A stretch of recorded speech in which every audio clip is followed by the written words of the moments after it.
Bandwidth for this podcast is brought to you by Ideate Software. Be sure to check out all of their great Revit applications designed to increase your productivity.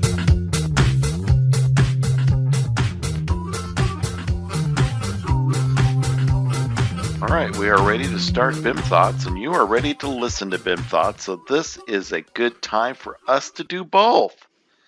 I am joined by the ever-popular and wonderful and exciting and all things cats, Carl Storms.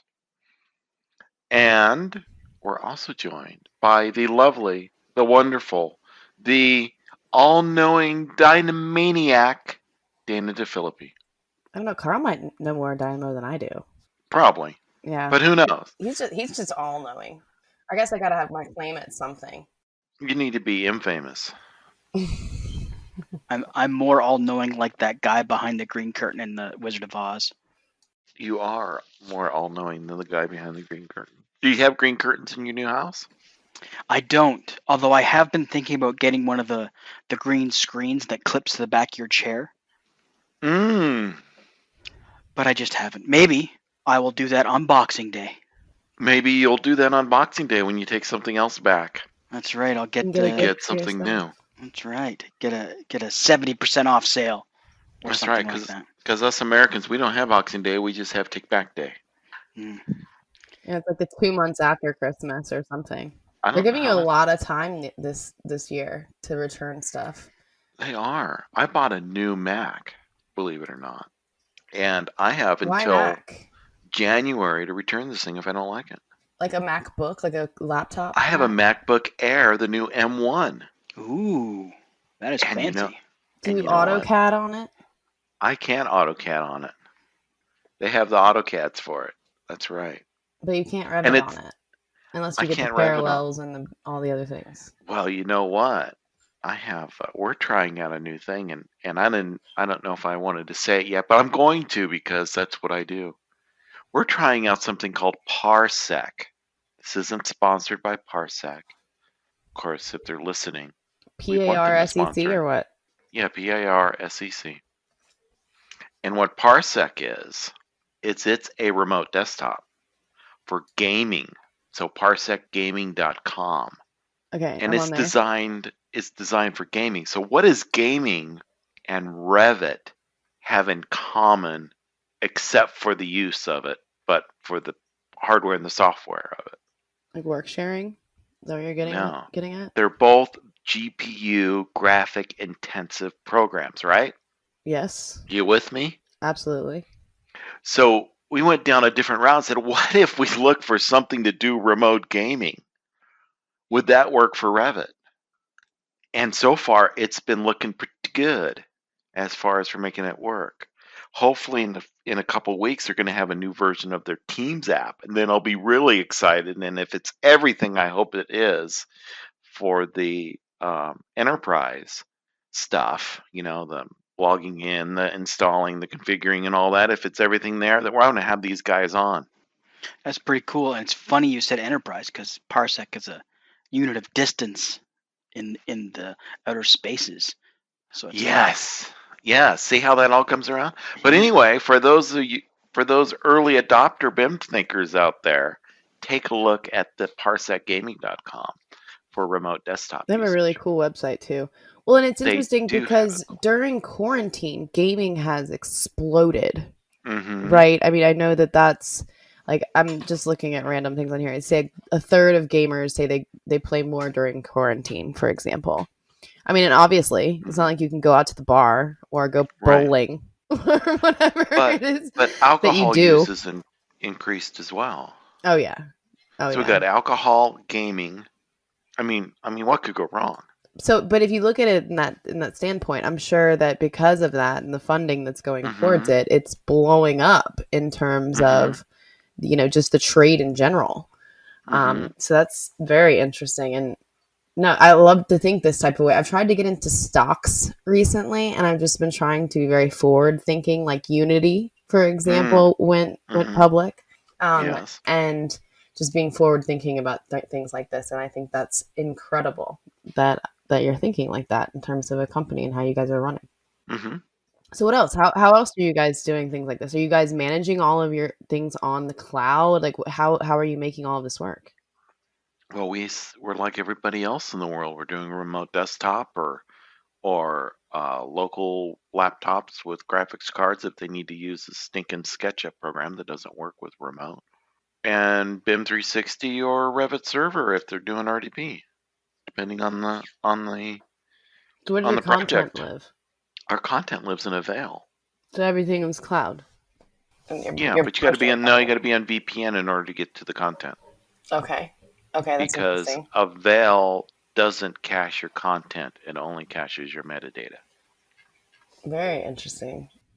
When you put in a better graphics card, just in Revit, as well as AutoCAD now and 3D Studio and all those applications now use a lot of GPU more than it used to. Back in the good old days in 2012, it didn't. It didn't. In fact, the normal thing that a BIM manager would say was, "Please turn off hardware acceleration in order to keep Revit working correctly." But that's GPU. But now we don't tell them to do that anymore because the GPU is running it much better than it used to, and things are a lot more stable. So you need GPU. So that's why we looked at this gaming remote thing. I think it's pretty cool. And I guess that makes sense. And I guess that's why you don't see people so steadfast and hardcore saying you have to have a graphics card versus a gaming card. Because, Right. as we heard from Buck way back at the beginning of the year, that Uh-huh. when we get into those gaming cards, you can get the same value and the same or better performance at quite a bit less cost. Right. If you're not doing VR like the Stein, the polar bear The himself, polar bear himself. then you don't need all that RAM, the GPU memory. Well, and the other thing that the polar bear taught us Yes. from that episode, again, shooting back to earlier in the year, was that Right. now with NVIDIA, when you get a graphics card and you go the gaming way, you can actually download the studio drivers, which basically run it the same as a high-end graphics card. And I've been doing that in my last couple downloads. I've used the studio drivers versus the gaming drivers. I have too. So again, thank you, Dan. I don't know why I use the studio drivers, but I do. Yeah, and I know what Dan had said because it just gives you access to some more performance and some more functionality that when he's doing his Endscape stuff, it makes an improvement. Mm-hmm. Yeah, and the quadro cards have a lot more horsepower in them than the GeForce cards. But in my experience, and the Texan polar bear, because now he's in Texas, right? Yes, he is. That's right. So should we need to redo it from the polar bear to the armadillo? Oh, I like it. All right, so the armadillo, he likes the quadro cards, and I don't blame him because they're great cards. But in my experience, we have been purchasing gaming machines now for our Revit users. We have not been purchasing the workstation grade computers any longer, because we can get a better performance machine, because we can get a faster single core clock speed, and we can get great video cards, and get the 2080s for everybody for the price we would have spent on a workstation machine that's got a lower single core clock and not as fast a video card. So price performance, these gaming machines are outperforming, and they work well. And we can replace them quicker if we need to because they're a lot less money. We don't have to say, oh, we got to keep these things for 5 years now because we need to get the return on investment. We can now do it in a lot less time and turn them over faster. And now accounting's running great machines. Do you think the reason that you can turn them over quicker with the gaming machines is because of that less spec, or because that particular configuration is built in so much more volume that you're getting a volume discount as well? No, because they're cheaper. But is it strictly a spec thing because they're cheaper? Or is it because they have 1,000 in stock instead of a purpose-built workstation like we used to buy? No, because they're cheaper. In a workstation, you're spending a lot more money, so you need to keep them longer. in order to get the value out of them. But with a gaming machine, they're a lot less money. And so you don't have to keep them as long to get the same value year after year. But now we're getting better performance after 2 years or whatever. We can bump them up to whatever the latest and greatest stuff is, and then move these things down through the company like every other company does, right? Once a Revit workstation becomes not a Revit workstation anymore because it's outgrown its time and the software has outgrown it and the new hardware is so much faster, those machines move down to accounting or to the admin staff or what have you. That's just how it works.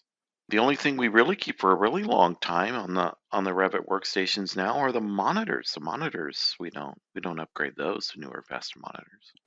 Are you guys starting to supply people with their own ARVR headsets? We are not. Are you? Yeah, we are. We're starting to Are you? supply particular teams. I would say teams that need it more than others probably Huh. get it higher priority. But yeah, we are starting to see project teams get them.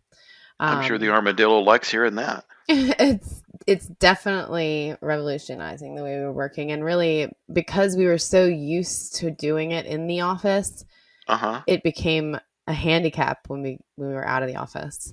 Really? So how many do you have now? I honestly, I don't know the counts. I know that they, within one of our last meetings, they kind of announced that a project team and others were starting to get them. And so I'm sure they've been getting a lot of requests. So you're in the 20s or the hundreds? I would say the almost 100 probably is probably more accurate. Yeah. Wow. So which ones do you use? I want to say we use the Oculus. Yeah, because didn't they just come out with a new Oculus? I believe they did. We have a visualization team. I'm not a part of that team. Oh. I wish I could speak more to that topic, but I do know that they definitely, within design and production, really enjoy working within Enscape and other tools like that. And it's just become the way that we work. And yes, the Quest 2 came out this fall, and the price point is much more. You're around $450 Canadian, so that's probably what that's probably what, $20 here in America. Yeah. Well, not quite that much, but when you think about it, as you mentioned, now that you're using gaming-based machines and you're saving, some money on that, this is just another peripheral that you tie into that, and you're still, in the long run, better off. So then we wouldn't have to buy monitors for anybody. We just give them the Oculus and let them draw on Revit inside of that, and then they have big as monitors they can see. There you go. I don't know, Dana. Do you see? Are your teams wearing these Oculus all day long? No, not all day long. Absolutely not. But definitely within design coordination, and even to just be able to walk through a space and visualize it as a team. I know that. With we've talked about it before on BIM Thoughts, of course, with the Wild and other types of programs where you can create a conference room style atmosphere where you can actually see other people as whether it's silhouettes or an avatar or whatever it is that particular software uses. And it creates more of a collaborative work style as well. So it's not just something that you can, you're sitting at home in your own bubble doing. We're getting a lot of clients requesting it even for interviews before a project even exists. Really? They want to see visualizations like this. Maybe it's just in DC. People are really getting used to it, but I feel like it's not just our DC clients. It looks like on the Revit Roadmap, they have enhanced 3D RPC engine for Revit to support better visualization. And other things. And I think a lot of this ties back into that, and being able to work this way. So, speaking of the roadmap, there's quite a few things on there that I'm really excited about. We'll definitely share the link down below so you guys can take a look at it. It's a Trello board at this point, but I actually am I want to interview Sasha on this or something because it seems like there are just so many amazing things on here that I have been asking for and have been seemingly impossible that I am just baffled by. For example, color scheme API. I don't know how many people, if you're a Revit user and you use a color scheme, you've wanted to copy color schemes over or manipulate color schemes with Dynamo or whatever it is from project to project. Now that may be possible eventually. View title API, being able to manipulate the view title position within the API. That's like been a request I literally get once a month from my production teams. Like, can I move the view title? The last architecture firm that I worked with 3 years ago, they wanted all of their view titles right aligned, and it drove me bonkers. Instead of left aligned. Yes, and because I couldn't automate it, in my opinion, it was just a complete waste of time and worthless to do. That's because they were thinking paper. No, exactly. 100%. Because you unroll it from the left to the right. No, yeah, I get it. I get it. I get it. It's not worth it. But it's not worth it. People don't use paper anymore. People use PDFs. Exactly. And it breaks the CAD standard. It's not the CAD standard. So now people are like, why isn't your title on the left side? I'm looking for your view title on this giant 36 by 48 sheet, and I can't see it. You can also start to see the change of parent view of a plan or section call out. So when you're creating dependent views and things like that, you could change the parent views. Allowing for wall sweeps and material takeoffs. There's literally like over a handful of things on here that I am just baffled by.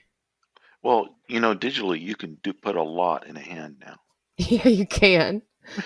Yeah, you get multi-leader tags. I mean, it's literally like they put every single thing from the ideas page. I think just they threw did. it on here. It's on the roadmap. We're just going to make everybody happy. It's on the roadmap. We may take a fork in the road, but we'll get there sooner or later. Link Rhino. But Sasha, we're going to have to get you on to find out. Rhino's on the roadmap. So literally everything on the roadmap. Everything's on the roadmap. It was on the roadmap before. You just didn't see it. Well, it might have been in an ideas page somewhere that got ignored, that it was put to the back of a list. It's on the main Trello page now for like everybody to see. Yeah. I wonder if Autodesk does like little sprints of how many little annoyances can we fix in a week? Because I know Adobe did that one time. Like competitions, inner staff competitions. An inner staff competition of how many little annoyances can we fix? Like, let's change this default from yes to no because the vast majority pick no instead of yes, kind of a thing. Those little tiny fixes that seem to be an easy fix. Until they screw up the entire platform. Yeah. Until they screw up the entire platform. And then we're sad and we have something else to bitch about. Interesting. Yes, we'll have Sasha on. Well, I'll send her an email. We'll get her back on and we'll talk about roadmaps. And timelines of these items. I wonder if the civil roadmap is like more organized and has slopes in it. Probably has a bunch of ring roads now that's all the trend for traffic calming, which just makes me less calm. They probably put that stuff in the parking lot. Is that what we call a roundabout, Carl? A ring road? No, well, a ring road goes around a city. A roundabout is just so you don't have the traffic light. Right. Very British. And then jug handles are just in New Jersey. I get down with British. I've been told by my friends I should do an entire episode in British accent. You could. Why don't we do that next time? Should be sometime. All right. Yeah. We'll all speak in different accents. The Ministry of Silly Walks. We do the Ministry of Silly Accents. Yeah. Right, because we can't walk on we can walk on a podcast, but nobody would know. I'm sure you'd look at me. I'm silly walking and dancing right now. Something completely unrelated, but since we're just generally chatting, and Bill, you already know this, but Dana doesn't know this. I got in some Black Friday shopping early, and I bought myself a 3D printer. I'm very excited. I got the message this morning that it is en route. It's in transit. No way. It's in the Yes. truck? It's in the truck, coming from one side of Canada all the way to the other. Oof. Got me. Hopefully it doesn't get snowed in. I hope it doesn't, because I don't have it here, so I can't print a shovel to solve the problem yet. Well, tell Right. us about it. What did you get? So I used Bill's advice, because when we were talking with Jeff, aka the Revit Kid, Mhm. Bill was saying that the Craterly Ender 3 was a good model to get, and so I found a sale, and I got the Crater Enderly 3 version 2.0, which is the latest and greatest of. I think they call it entry level. You know, it's not the $1,000 3D printer, but it Mhm. seemed to have a lot of really cool things for a price point that made it worth Yeah. having in the office to tinker with. It's a great little printer. Mhm. Why did you decide not to get the Prusa? I feel like a lot of people in the comments were saying Prusa, get a Prusa. Look at the price difference. Prusas are ridiculously expensive. Is that what it is? Well, not ridiculous. They're just twice as much. Yes. And twice as much means that I can buy things to go with the Creedly. And honestly, I relied heavily on Bill's advice for this, Mhm. and the fact that I got a Black Friday ad that said buy now or lose Right. your opportunity. Marketing worked on me. He was burning a hole in his mouse pad. That's right. That's right. Mhm. That's the new burning a hole in your pocket saying. What do you aspire to print, Carl? I don't know. I honestly I have no purpose. Like I'm not thinking anything, but I know there's been little things. One thing that we use the heck out of, pardon my French, is those command hooks Okay. where you put the strip. Mhm. But now I could print them in a matching color or a little bit bigger or a little bit smaller. I don't think command hook would be happy to know that I'm printing my own, but that No, they don't is care. because that's the perfect size for something like this, right? A couple Mhm. inches, little square, a car. Yeah. Or 50 millimeters. That's right. The Mhm. other thing that I saw, and this goes back to our AU experience because it was digital this year, virtual, I guess they say. You couldn't get your swag, although I did get a couple of very nice boxes in the mail. Mhm. But so you could download swag, and some of the swag was 3D print files, and one of Oh. them was for a shopping bag handle. Oh. It's just one of those nice little plastic grip things where you can carry multiple shopping bags at once without cutting into your fingers. Although Mhm. here in the Great White North, we're wearing gloves all the time, so maybe it's not required. But again, Maybe I thought it'd not. be worth giving it a shot. So, what I gathered from that conversation was Carl got a bunch of 3D print files of swag and he needed to get a printer to print them. Now, when you say it like that, it sounds like I got something for free so that I could spend money. I better hope Janice doesn't listen to this episode when you say it like that. I'm sure she doesn't. The other thing was that I also got, as part of the deal, not only a good price, but I got me a Raspberry Pi 4 gig as well. So I can add that with the rest of my Pis. I've got a 2 and a 3, and now I've got a 4. Well, there you go. I have a Raspberry Pi 4 connected to my printer, right? My 3D printer. And what do you do with that? Because they suggested that in the email that you could use it for OctoPrinting, and I wasn't sure what that Yeah, meant. OctoPrint. Well, that means you could then print it wirelessly. You don't have to connect it via USB. Oh, well, that Which is really cool. safer on the machine because I fried my motherboard on my printer one time with static electricity From the USB. from the USB. So the OctoPrint was a good investment. Wow, that's very cool. So basically, because with the Pi 4 or other versions, you can hook it to the interwebs, Internet of Things. Right. So you send your from printing to that. Right, directly from Cura right to that, and it starts printing. And then you can load up the web page on the thing. It's got an internal web server, so you load up the web page on it. And you can select all the ones you've already uploaded, and you say, "Oh, I want to print that one again, please," and then it starts. Well, So it keeps all the old prints on there too. Well, look It's a wonderful life. And your Raspberry Pi 3 or 3B will do the same thing, but a little bit slower. So you use the 4 for your learning instead of for the OctoPrint, because the 4 is much faster. Gotcha. Unless you're not learning the Pi at all, then just throw the 4 in there and be done with it. Gotcha. Yeah. Mm-hmm. Nice. Yeah, I think it's the 3B that I got, or I have a 3B. I might even have a 0 as 3B. well, but I don't know if the 0 has the connectivity. The 0 would work, but it's a lot slower than the 3B. Now, does it actually slow down the printing, or it just slows down transferring the file, which I guess would slow down the printing?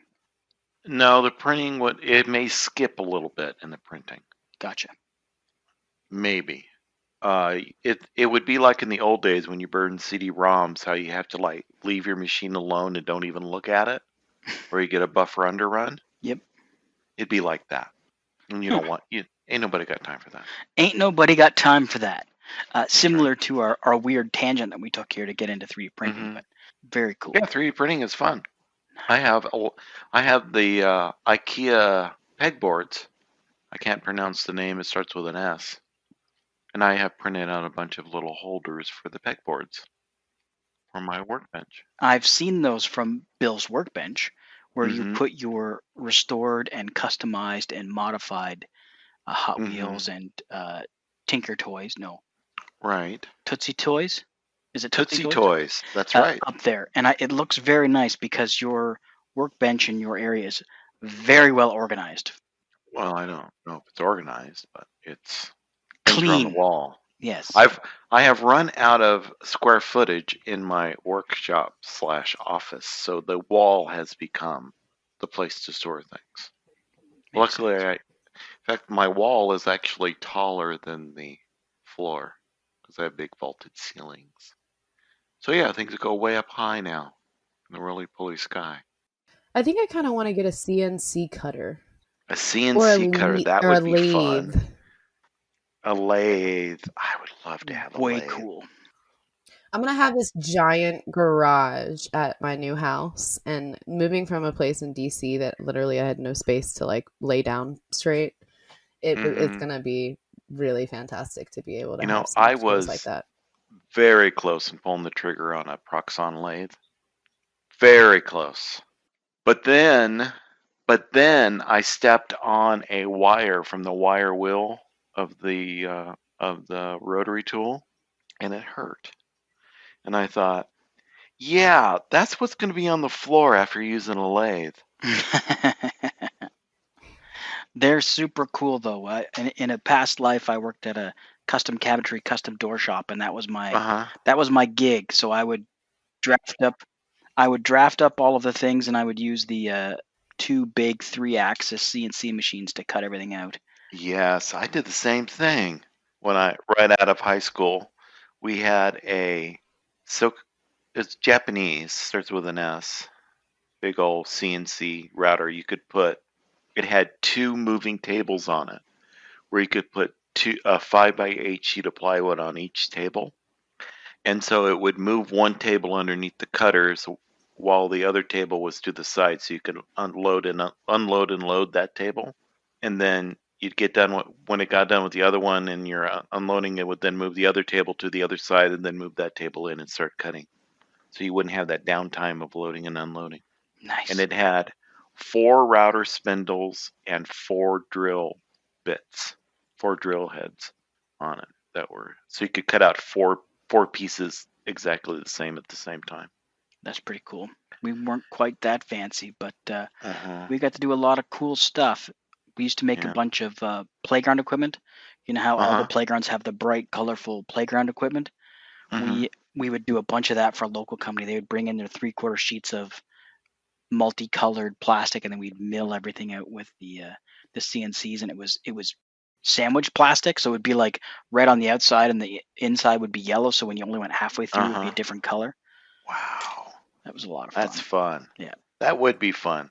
That'd be hard to figure out how to get the feed and the RPM right to not melt the plastic. It took some time. We had a very good local kind of like Lee Valley Tools. I don't know if you guys have Lee Valley Tools. Okay, so a company that does really high-end, weird woodworking and machinery tools. And so they had a guy that would come out, and he just knew everything. So every couple of weeks he would show up, kind of like the guy in the Snap-on van. You guys have to have Snap-on tools. Yes, we have the Snap-on vans here. Same kind of idea, except for woodwork and machinery stuff. And he would show up, and he would know the answer to every question. So we're wearing this plastic. What kind of plastic? How thick? What's your RPM? What kind of drill? Oh, use this drill because it's super. So Yeah. I never really had to figure it out because I had a That's guy. Had a guy. You had a guy. I had a guy. So Dana, why do you want a CNC cutter? What would you cut? Well, so I have a little what's called a Cricut, CR. I have one of those too. Yes. It's actually CRICUT. I spelled it backwards there. It's so cool. Bill, you can testify, I'm sure, how cool it is. It's fun. You can, I mean, basically, as long as you can make like a DXF or an SVG or find that online or whatever it is, you can cut it or print it or, you know, whatever it is that you want to do. So doing that at a grander scale, essentially, I think would be a lot of fun. Yes. I think that would be fun too. I also started to play with resin, like epoxy resin, you know, where you pour the two parts together and you know, cast something in it or cast it into something, or whatever it is. So I would love to make with the lathe, you know, bowls or, you know, stick shifter heads or, you know, whatever it is that I want, you know. Right, whatever it is, as long as it's a circle. Yeah, I don't know whether you or our viewers get captivated by those Facebook videos or don't go down the route in YouTube of looking at those videos. Oh my goodness, it's so addictive. It's magical, isn't it? It's absolutely magical. I don't know if I like the woodworking lathes or the metal lathes or the mill tools more. They're all fascinating. But you know what? Watching people sandblast is so yesterday now. Maybe what we need to do is, along with the BIM Thoughts podcast, we need to create the BIM Thoughts makerspace, because then we have a reason to offset the cost of all these really fun tools. I think you're. Well, we'd have to branch out and create 3 makerspaces. Well, there you go. We'll need to go out there and find us. We'd have to have a West Coast makerspace, an East Coast makerspace, and a Canadian makerspace. An international makerspace. An international makerspace. Yeah. That's right. Like the International Space Station. We would be BIM Thought Makerspaces International. There you go. Limited. We could be the International Makerspace instead of the International Space Station. The International House of Makers. There you go. The IHOP for those that like to do stuff. We could be the Maker House. There you go. Sort of like the Waffle House. Waffle House, yeah. Where you can 3D print and lathe. We used to have a laser lathe as well. So we would do etching on stone. We do a lot of headstones and retirement plaques, and you could cut out. We would do an 1/8 inch thick wood veneer, and so you would chisel or use the CNC machine to cut out the pattern, and then you would laser to cut out the veneer and then put it all together. Bookending stuff, very cool. Very, very cool. And the one thing that was nice about that work was that you would design it in the morning and make it in the afternoon, as opposed to working on a $1 billion hospital where I spent 3 years designing shafts and never really get to see it complete. So there's some definite satisfaction to doing an entire project and completing it. The completion. Well, that's the cool thing about 3D printing. Yep. Is you could draw it up in the morning and print it out in the mid morning. Some prints take forever. The bigger the print, the longer it takes. Isn't that something? It's almost like it's planned that way. It's simple physics. What's the craziest thing you've printed, Bill? The craziest, a rover. A rover. I haven't done anything with. Like one to explore on Mars? Yes. More like the Mojave Desert, but because getting it to Mars is out of my budget. Elon can help you out. Yeah, not for long. I'm sure to get your rover up there wouldn't be that expensive. Right. I wonder what it would cost to put a Raspberry Pi satellite in space. And I wonder how long it would actually last before radiation got to it. These are fried it. Very deep questions. These are thoughts. Space thoughts. You might need a special material to come out of your 3D printer for the space exploration portion. Unobtainium.